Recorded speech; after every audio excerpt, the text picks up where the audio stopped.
నేను గడిచిన ఆదివారమే రావాలని వచ్చాను టంగుటూరు. అయితే అనుకోని రీతిగా వేరొక పని ఉండటం వల్ల నెల్లూరు వెళ్ళవలసి వచ్చింది. ప్రార్థన గురించే ముందు నైటే వచ్చాను ఇక్కడికైతే రావటం. వచ్చి అనుకోకుండా అనుకోని రీతిగా కొద్దిగా వ్యక్తిగత పనుల నిమిత్తము వెళ్ళవలసి వచ్చింది. రాత్రి బయలుదేరి ఎంగేజ్మెంట్ ఉంది మన సంఘస్థునిది, యవనస్తుడిది. ఆ ఎంగేజ్మెంట్లో పాల్గొని ఆదివారం ఇక్కడ ఆరాధనలో పాల్గొనాలని నా యొక్క ప్రణాళిక ఈ రోజుకి. అయితే అనుకోని రీతిగా కొన్ని అనుకోని సంఘటనల వలన ముందుగానే రావాల్సి వచ్చింది. వచ్చి కూడా ఈరోజు ఆరాధనలో పాల్గొనలేనో అన్న పరిస్థితిలో ఉంది. అయినా కానీ మీ అందరి ప్రేమ, ప్రార్థన, అలాగే సంఘ పెద్దల యొక్క ఒత్తిడి నన్ను చేసి గట్టిగా ఈరోజు ఈ విధంగా రావడానికి దేవుడు సహాయం చేశాడు. మంచిది. ఇంతవరకు మనం శ్రేష్టమైన దేవుని లేఖన భాగాలను ధ్యానం చేశాము. అందులో నుంచి ఒక చిన్న మాట చదువుకున్న తర్వాత మనము వాక్య ధ్యానంలోనికి వెళదాము. అపోస్తులుడైన పౌలు తిమోతియులకు రాసిన పత్రిక 2వ అధ్యాయం. ఇంతవరకు మనము మంచి వాక్యం అనేది ఏదైనా కానీ మంచిదే, శ్రేష్టమైన మాటలు మనం విన్నాం. మనకు బ్రతకడానికి ఏమి కావాలి? మామూలుగా అడుగుతున్నాను, వాక్యానికి సంబంధం లేకుండా చెప్పండి. బ్రతకడానికి మనకు ఏమి కావాలి?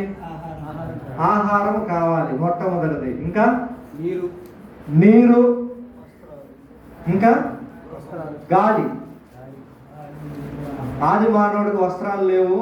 అయితే ఇప్పుడు పరిస్థితుల్లో అయితే వస్త్రాలు, కూడు, గుడ్డ, నీరు కావాలనుకోండి. మనిషి బ్రతకాలి అని అంటే ముఖ్యముగా గాలి కావాలి. కరోనా రోజుల్లో గాలిని కొన్ని కోట్ల రూపాయలు పెట్టి కొనుక్కున్నారు. ఆక్సిజన్ బెడ్ కావాలి అని అంటే, వెంటిలేటర్ బెడ్ కావాలి అని అంటే 50,000 రూపాయలు రోజుకి కడితే కానీ బెడ్ లేదు. అంటే గాలి అంత ముఖ్యం. గాలి లేకుండా మనిషి ఎన్ని రోజులు బ్రతుకుతాడు అని అంటే, ఎన్ని నిమిషాలు బ్రతుకుతాడు అని అంటే 3 నిమిషాలు. ఒక్క 3 నిమిషాలు ముక్కు బిగబట్టారు అని అంటే అవుట్. అంటే మనిషి బ్రతకడానికి గాలి ఖచ్చితంగా కావాలి. అలాగే నీరు లేకుండా మనిషి ఎన్ని రోజులు బ్రతుకుతాడు అని అంటే అది కూడా 3 రోజులు బ్రతకగలడు. నీరు తాగకుండా ఒక మనిషి 3 రోజులు బ్రతుకుతాడు. ఆహారం లేకుండా అసలేమి తినకుండా గాలి పీల్చి నీరు తాగి మనిషి ఎన్ని రోజులు బ్రతకచ్చు అని అంటే 40 రోజులు బ్రతకచ్చు. ఆహారం తినకుండా ఒక మనిషి 40 రోజులు బ్రతకచ్చు. ఆ 40 రోజుల తర్వాత అంబులెన్స్ ఎక్కించి హాస్పిటల్కి, అక్కడి నుంచి అటు శ్మశానానికి, సమాధి తోటకి పంపించవచ్చు. కనుక ఒక మనిషి బ్రతకాలి అని అంటే ఈ 3 అవసరం. అయితే ఒక మనిషి నెమ్మదిగా బ్రతకాలి అని అంటే, సుఖముగా నెమ్మదిగా బ్రతకాలి అని అంటే ప్రార్థన అవసరం. వీటన్నిటితో పాటు ఏం అవసరం? ప్రార్థన కూడా అవసరం. ఇవి నా మాటలు కాదు, బైబిల్లో లేఖన భాగాలు రాయించి పెట్టాడు. అపోస్తులుడైన పౌలు తిమోతియులకు రాసిన మొదటి పత్రిక 2వ అధ్యాయము చదవండి ఒకరు. మొదటి వచనము, 2వ వచనం.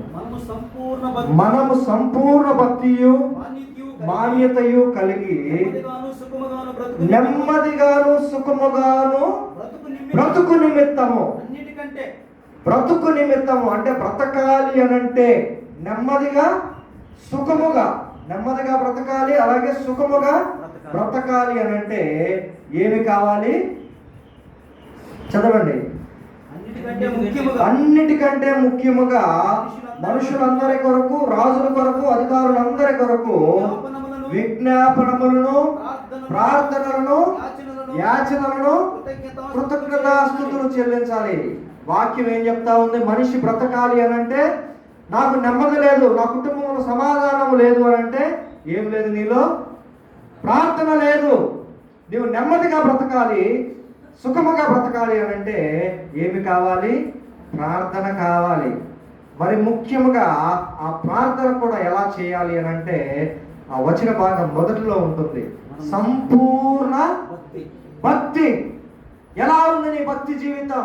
అరాకొరగా ఉందా? సంపూర్ణంగా ఉందా? భక్తిలో సంపూర్ణత ఉండాలి. మాన్యత ఉండాలి. అంటే గౌరవం, నీ ప్రార్థనలో గౌరవప్రదమైనదిగా ఉండాలి నీ ప్రార్థన.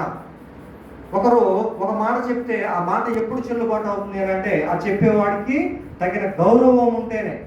మన ప్రార్థనలో ఆ గౌరవము ఉండాలి, సంపూర్ణ భక్తి ఉండాలి. ఇవి కలిగి మనము ప్రార్థన చేస్తే మనం ఏమవుతాము?